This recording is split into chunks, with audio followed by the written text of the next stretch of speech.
...6 Şubat ne diyelim, bir kıyamet mi diyelim, daha değişik mi diyelim?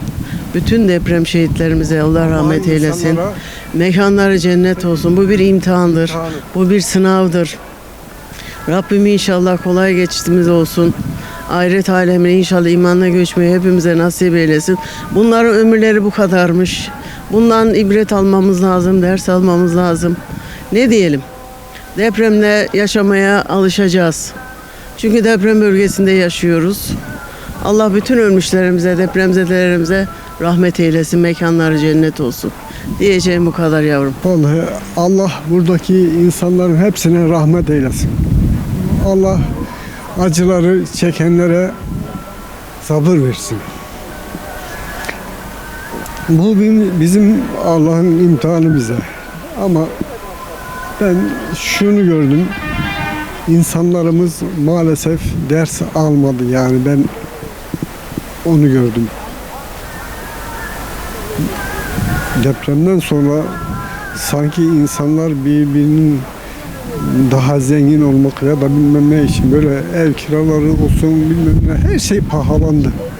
Her şey sanki insanlar doyumsuzluğa mı şey yaptı bilmiyorum ki.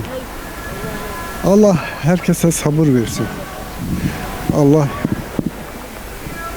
onların mekanını cennet eylesin.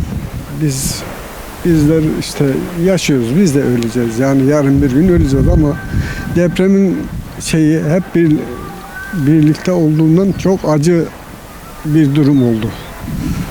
Sabrımızı versin Allah. Bir şey diyeceğimiz yok başka. Hatay İskenderun'dayız. Depremin 3. yıl dönümü dolayısıyla 2 gündür buralarda ziyaretlerimizi gerçekleştiriyoruz. Dernek Başkanımız Necip abiyle beraber, Necip Öner'le beraber ve dün itibariyle Hatay'daydık.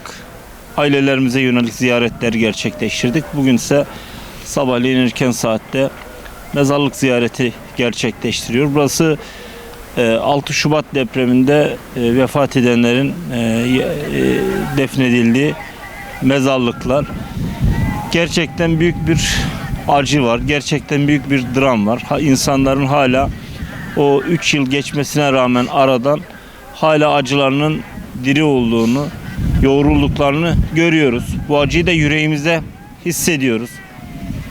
Depremin ilk gününden itibaren vakıf olarak hem insani yardım çalışmaları olarak da hem de buradaki insanların acılarını paylaşma adına hep buralarda kaldık, buralarda olduk. Memleketimize dönsek de gerçekten yüreğimizin bir tarafı hep buralarda kalıyordu. Her bir mezar taşında bir hikaye yatıyor.